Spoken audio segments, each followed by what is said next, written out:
നമസ്കാരം. എൻ്റെ പേര് ഡോക്ടർ ശ്രീലക്ഷ്മി. ഞാൻ പട്ടം SUT ആശുപത്രിയിലെ എമർജൻസി ഫിസിഷ്യനായി ജോലി ചെയ്യുന്നു. ഞാൻ ഇന്നിവിടെ സംസാരിക്കുന്നത് അലർജിയെക്കുറിച്ചും അതിനോടനുബന്ധിച്ചുണ്ടാകുന്ന അലർജിക് റിയാക്ഷൻ എന്ന സിവിയർ ആയിട്ടുള്ള ഒരു അനഫിലാക്സിസ് റിയാക്ഷനെ കുറിച്ചുമാണ്. അപ്പോൾ എന്താണ് അലർജി? അലർജി എന്ന് പറയുന്നത് നമ്മുടെ ശരീരം ബാഹ്യമായ വസ്തുക്കളോട് അമിതമായി പ്രതികരിക്കുന്ന ഒരു അവസ്ഥയാണ്. ഈ അലർജികളിൽ തന്നെ ഏറ്റവും കാഠിന്യമേറിയതും ഗുരുതരമായ അവസ്ഥയിലേക്ക് നമ്മളെ നയിക്കുന്നതും തുടർ ചികിത്സ ലഭിക്കാതിരുന്നാൽ മരണം വരെ സംഭവിക്കാൻ സാധ്യതയുള്ളതുമാണ് അനഫിലാക്സിസ്. അപ്പോൾ അലർജികൾ പലതരത്തിലുണ്ട്. ഉദാഹരണത്തിന് ഭക്ഷണങ്ങൾ കൊണ്ടുണ്ടാകുന്ന അലർജി. ചിലർക്ക് മത്സ്യഭക്ഷണങ്ങൾ കഴിക്കുമ്പോൾ, പാൽ ഉൽപ്പന്നങ്ങൾ കഴിക്കുമ്പോൾ, ചോക്ലേറ്റുകൾ കൂടാതെ മാംസഭക്ഷണങ്ങൾ എന്നിവയിൽ നിന്നും അലർജികൾ ഉണ്ടാകാറുണ്ട്. അടുത്തതായി മരുന്നുകൾ കൊണ്ടുണ്ടാകുന്ന അലർജികളാണ്. സാധാരണമായി ഒരു പനി വരുമ്പോൾ നമ്മൾ കഴിക്കുന്ന പാരസിറ്റമോളിൽ തുടങ്ങി ആൻറ്റിബയോട്ടിക്കുകളാകാം, വേദന സംഹാരികളാകാം, അങ്ങനെ നിരവധി മരുന്നുകളോട് അലർജി ഉള്ളവർ നമ്മൾക്കരികിലുണ്ട്.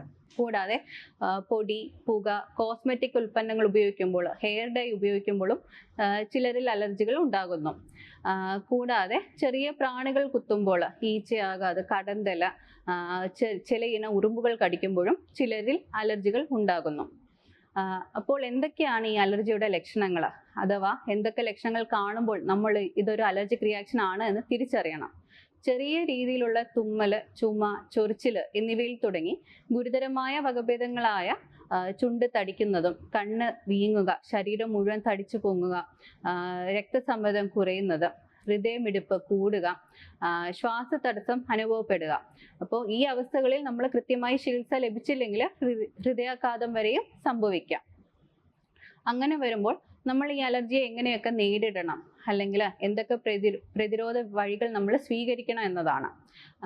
ആദ്യമായി അലർജി കണ്ടുവരുന്നവർക്ക് എത്രയും പെട്ടെന്ന് സഹായം തേടുക എന്നതാണ് അനിവാര്യം. സ്വയം ചികിത്സ പരമാവധി ഒഴിവാക്കുക.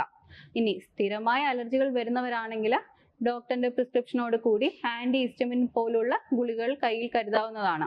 ആവശ്യഘട്ടങ്ങളിൽ ലക്ഷണങ്ങൾ എന്തെങ്കിലും കണ്ടുവരുമ്പോൾ തന്നെ അവ എടുക്കുകയും തുടർന്ന് ആശുപത്രിയിലെത്തി തുടർ ചികിത്സ സ്വീകരിക്കുകയും ചെയ്യുക.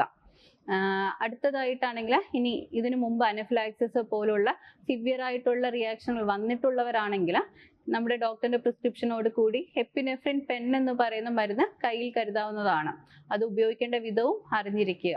ഇനി അടുത്തതായിട്ട് നമ്മൾ ഈ എന്തെങ്കിലും പുതിയതായിട്ടുള്ള മരുന്നുകൾ എടുക്കുന്നു, ആന്റിബയോട്ടിക്കുകളാവാം, വേദന സംഹാരികളാവാം, അവ എടുക്കുമ്പോൾ കുറച്ചു നേരം നമ്മൾ ടെസ്റ്റ് ഇട്ട് നമ്മളത് നോക്കും എന്തെങ്കിലും ലക്ഷണങ്ങൾ കാണിക്കുന്നുണ്ടോ എന്ന്. അതില്ല എന്ന് ഉറപ്പ് വരുത്തിയതിന് ശേഷം മാത്രം വീട്ടിലേക്ക് മടങ്ങുക. ഇനി ഈ അലർജിയെ നമ്മൾ എങ്ങനെയൊക്കെ ഒഴിവാക്കാം, എന്തൊക്കെ പ്രതിരോധങ്ങൾ നമ്മൾ അതിനെതിരെയായി എടുക്കാം എന്നതാണ്. ആദ്യമായി തന്നെ എന്താണ് ഈ അലർജി ഉണ്ടാക്കുന്നത് നമ്മുടെ ശരീരത്തിൽ അലർജൻ എന്നത് തിരിച്ചറിയുക എന്നതാണ്. അതിനായി ഭക്ഷണത്തോടാണോ അലർജി, അല്ല മരുന്നിനോടാണോ അലർജി എന്നത് ഒരു അലർജി ടെസ്റ്റിംഗ് വഴി കണ്ടുപിടിക്കുക. നമ്മുടെ ആശുപത്രിയിൽ അലർജിക് ടെസ്റ്റിംഗ് ഇപ്പോൾ സാധാരണമായി ചെയ്യുന്നതാണ്. അപ്പോൾ ആ ടെസ്റ്റ് വഴി ആ അലർജിനെ കണ്ടെത്തുകയും തുടർന്ന് ജീവിതശൈലിയിൽ നിന്ന് പരമാവധി അവയെ ഒഴിവാക്കുകയും ചെയ്യുക.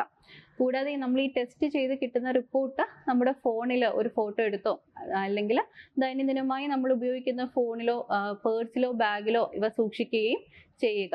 ഏതെങ്കിലും ഒരു ആവശ്യത്തിന് ആശുപത്രിയിൽ എത്തുമ്പോൾ ഈ ടെസ്റ്റ് റിപ്പോർട്ട് കാണിക്കുന്നത് വളരെ ഉപയോഗപ്രദമാകും.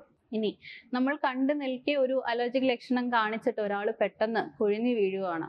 നമ്മൾ എന്തൊക്കെയാണ് ആദ്യമായി ചെയ്യേണ്ടത്, എങ്ങനെ നമ്മൾ അതിനെ നേരിടണം എന്നതാണ്. ആദ്യമായി തന്നെ എത്രയും പെട്ടെന്ന് ഒരു ആംബുലൻസ് വിളിച്ച് ആ വ്യക്തിയെ ആശുപത്രിയിൽ എത്തിക്കുക എന്നതാണ് ഏറ്റവും പ്രധാനമായിട്ടുള്ളത്. കൂടാതെ ഒരു പരന്ന സ്ഥലത്ത് നമ്മൾ ആ വ്യക്തിയെ കിടത്തുകയും കാലുകൾ ഉയർത്തിപ്പിടിക്കുകയും ചെയ്യുന്നതിലൂടെ രക്തസമ്മർദ്ദം കൂടാനായിട്ട് സഹായിക്കുന്നു. അടുത്തതായി ചെയ്യേണ്ടത് പൾസും ശ്വാസവും പരിശോധിക്കുക. ആവശ്യമെങ്കിൽ ഒരു CPR കൊടുത്ത് പ്രഥമ ശുശ്രൂഷ നൽകി എത്രയും പെട്ടെന്ന് ആശുപത്രിയിൽ എത്തിക്കുക എന്നതാണ്. കൂടാതെ ഈ ആശുപത്രി അധികൃതരോട് ഇതൊരു അലർജിയുടെ ലക്ഷണം കാണിച്ചാണ് ഈ വ്യക്തി കൊഴിഞ്ഞു വീണത് എന്ന് കൂടി പറയുക. ചുരുക്കത്തിൽ പറയാനാണെങ്കിൽ നമ്മൾ ഈ അലർജിയെ തിരിച്ചറിയുക, വേണ്ടത്ര കരുതലെടുക്കുക, ആരോഗ്യം സംരക്ഷിക്കുക. ഇത്രയും പറഞ്ഞുകൊണ്ട് ഞാൻ എൻ്റെ വാക്കുകൾ ചുരുക്കുന്നു. നന്ദി.